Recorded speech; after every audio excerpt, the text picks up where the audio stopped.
ကေဘယ်မှာရှိတယ်ကေဘယ်လို့လားအဲ့မှာကေဘယ်ပိုက်အဲ့ကေဘယ်ပိုက်ဒီလဲတာတန်ကြီးကြိုက်အဲ့မှာကေဘယ်ရှိတယ်လေသူကေဘယ်သူဆိုတော့ပိုက်လို့ဖြတ်ပြီးသွားငတ်တယ်အဲ့ကေဘယ်ကိုတော့တရားကြီးရသွားမယ်အဲ့မှာစင်စာရှိတယ်သူကအဲ့စင်စာအဲ့မှာကေဘယ်ရှိတယ်ဖွင့်ဆိုကေဘယ်ဆွတ်ထုတ်ပေးရမှာချုပ်တာပဲသူကပိုက်တွေဆွတ်လို့ပြီးသူအဲ့ပိုက်တွေဝါရှော့တွေဝါပြီးတော့ပိုက်တင်လို့လည်းမထားပြီးသွားပြီဒီဘက်ကပြီးသွားပြီကေဘယ်ရှိတယ်ကေဘယ်ပိုက်တွေအဲ့ပိုက်တွေမကောင်းရင်တန်ကြီးကြိုက်လို့ရှိရင်လဲပေးရတယ်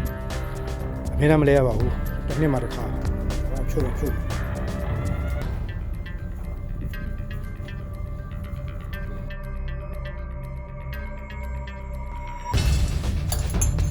အီယိုတို့ဒီမှာဝါရိုးရှိတယ်